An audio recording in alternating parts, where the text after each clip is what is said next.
అదే RTV app వార్తల్ని క్షణాల్లో చదివే అవకాశం ఉంటుంది. ఒక న్యూస్ పేపర్, ఒక టెలివిజన్ ఛానల్ మీ చేతుల్లో ఎప్పుడూ ఉంటాయి.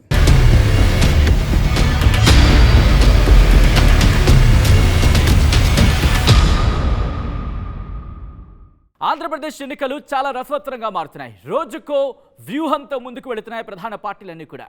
ప్రచారాన్ని హోరెత్తించేస్తున్నాయి. ముఖ్యంగా నియోజకవర్గాల్లో అడుగు పెడితే కనుక రాజకీయ వేడి ఏ విధంగా ఉందో ఇట్టే అర్థమైపోతుంది. మరి ఆయా నియోజకవర్గాల్లో ఎటువంటి పరిస్థితి ఉంది, ఆయా నియోజకవర్గాల్లో ఎటువంటి పరిస్థితి ఉంది, ఎవరి విజయావకాశాలు ఏ విధంగా ఉన్నాయి, అక్కడ డిసైడింగ్ ఫ్యాక్టర్స్ ఏంటి, ఇవన్నీ కూడా మీ ముందుంచే ప్రయత్నం చేస్తున్నాం. ఈరోజు మనం మాట్లాడుకోబోతున్నాం ఉమ్మడి విశాఖ జిల్లాకు సంబంధించి మరో ఆసక్తికర నియోజకవర్గం విశాఖ వెస్ట్. అవును, విశాఖ వెస్ట్లో ఏ పార్టీ ఎవరిని బరిలోకి దించింది, వాళ్ళ ప్రొఫైల్స్ ఏంటి, అక్కడ డిసైడింగ్ ఫ్యాక్టర్స్ ఏంటి, ఎవరి విజయావకాశాలు ఏంటి అన్నీ చూద్దాం. అన్నిటికన్నా ముందు అక్కడ ఏ పార్టీ ఎవరిని బరిలోకి దించిందో చూద్దాం. హిరిటివ్స్ ఇక్కడ వైసీపీ బరిలోకి దించింది ఆడారి ఆనంద్ కుమార్ని, అలాగే తెలుగుదేశం పార్టీ బరిలోకి దించింది పీజీవీఆర్ నాయుడు, గణబాబు అని కూడా అంటూ ఉంటారు ఈయన్ని. సో ముందుగా వీళ్ళ ప్రొఫైల్స్ చూద్దాం. వైసీపీ నుంచి బరిలోకి దిగుతున్నారు ఆడారి ఆనంద్ కుమార్. ఈయన ప్రొఫైల్ కనుక చూస్తే బీసీ గౌర సామాజిక వర్గానికి చెందిన నేత, విశాఖ డైరీ చైర్మన్ కూడా. ఇక ఏపీ సూక్ష్మ చిన్న మధ్య తరహా సంస్థల కార్పొరేషన్ చైర్మన్గా ఉన్నారు ఆడారి ఆనంద్ కుమార్. అలాగే 2019లో తెలుగుదేశం పార్టీ నుంచి అనకాపల్లి ఎంపీగా పోటీ చేశారు, ఓటమిని చవిచూశారు. ప్రస్తుతం వైసీపీ నుంచి అసెంబ్లీ ఎన్నికల బరిలోకి దిగారు ఆడారి ఆనంద్ కుమార్. ఇది ఈయనకు సంబంధించిన ప్రొఫైల్. ఇక తెలుగుదేశం పార్టీ నుంచి బరిలోకి దిగుతున్నారు పీజీవీఆర్ నాయుడు, గణబాబు అంటూ ఉంటారు. బీసీ గౌర సామాజిక వర్గానికి చెందిన నేత, స్టీల్ ప్లాంట్ ఉద్యోగిగా పనిచేశారు.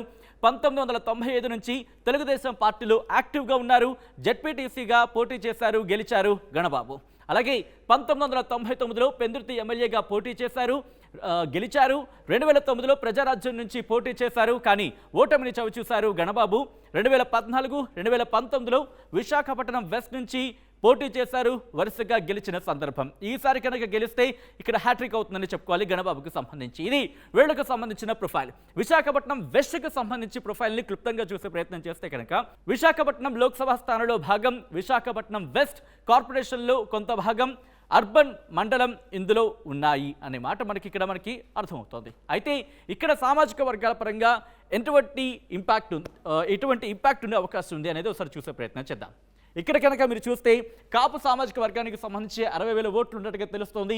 యాదవ సామాజిక వర్గానికి 40,000 ఓట్లు, గౌర సామాజిక వర్గానికి 30,000 ఓట్లు, ఎస్సీ సామాజిక వర్గానికి 30,000 ఓట్లు, ఇతరులు 80,000 ఓట్లు ఉన్న నేపథ్యం అనేది మనకి అర్థమవుతోంది. సో ఇటువంటి సినారియోలో ఎవరి వ్యూహం ఏంటి, ఎవరి ప్రతి వ్యూహాలు ఏంటి, అక్కడ డిసైడింగ్ ఫ్యాక్టర్స్ ఏంటి, అన్నిటికన్నా అక్కడ ఎవరి విజయావకాశాలు ఏ విధంగా ఉన్నాయి తెలుసుకునే ప్రయత్నం చేద్దాం. మా ప్రతినిధి నాయుడు అప్డేట్స్ అందించేందుకు సిద్ధంగా ఉన్నారు.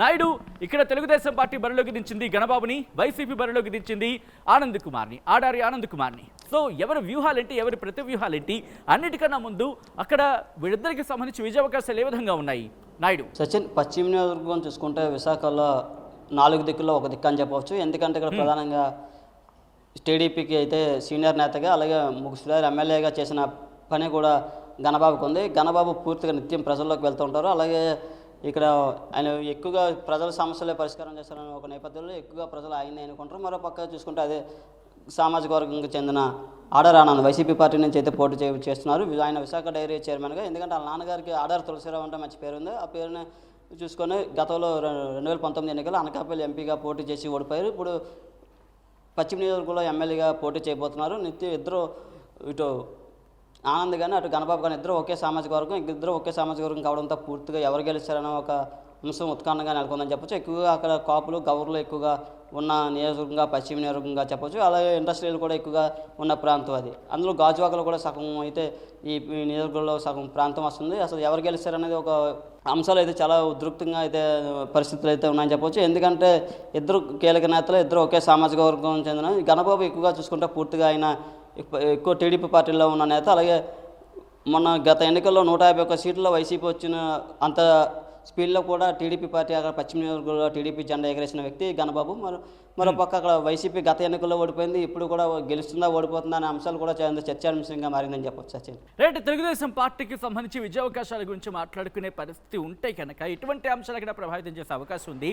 అట్ ద సేమ్ టైం వైసీపీకి సంబంధించి సంక్షేమ ఫలాలే తమకు ఓట్లను కట్టబెడతాయనేది చాలా బలంగా ప్రజలకు తీసుకువెళ్తున్న ప్రచారం నిర్వహిస్తున్న సందర్భాన్ని చూస్తున్నాం. సో ఇద్దరి విషయంలో కూడా అక్కడ ఎటువంటి ప్రచారం జరుగుతోంది, ఎటువంటి అంశాలను ప్రజలకు తీసుకువెళ్ళడం జరుగుతుంది, ఎటువంటి హామీలు ఇవ్వడం జరుగుతుంది, అభ్యర్థులు కావచ్చు, పార్టీల పరంగా కావచ్చు. అక్కడ నాయుడు సచిన్ చూసుకుంటే పశ్చిమలో పూర్తిగా చూసుకుంటే అక్కడ ఇద్దరు ఒకే సామాజిక వర్గం చెందినవారు. అలాగే వరుసగా ప్రజల్లోకి వెళ్ళిన వ్యక్తి గణబాబు 3 సార్లు ఎమ్మెల్యేగా రికార్డు చేసి సొంతం చేసుకున్న పరిస్థితి. ఈసారి కూడా నేనే గెలిచాను తప్పకుండా ఆయన ఎంతో నమ్ముకున్నారు. మరోపక్క ఆర్డర్ ఆనంద్ కూడా ప్రజల్లోకి అయితే దూసుకెళ్తున్న పరిస్థితి.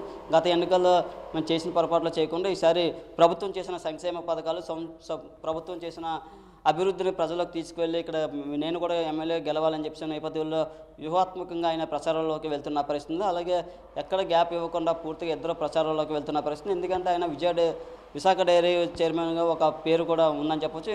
ఆయన నాన్నగా ఆర్డర్ తులసిరావు గారు కూడా మంచి పేరు ఉంది. అలాంటిది ఇప్పుడు పశ్చిమ నియోజకవర్గంలో ఎక్కువగా గౌరవ శాతం సామాజిక వర్గం ఎక్కువగా ఉంటారు. వీళ్ళిద్దరూ ఒకే సామాజిక వర్గ నేతలు కావడంతో ఒక ఇంట్రెస్టింగ్ నియోజకవర్గంగా మనం చెప్పవచ్చు. Sachin right Naidu, thanks for the update. So మొత్తంగా అయితే మాత్రం విశాఖపట్నం వెస్ట్లో ఏం జరగబోతోంది అనే ఉత్కంఠ మాత్రం కొనసాగుతోంది.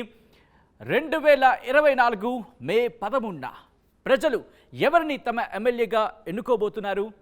జూన్ 4న ఫలితాల రోజు ఎవరా పేరు అనేది తెలిసిపోతుంది. So let's wait and watch.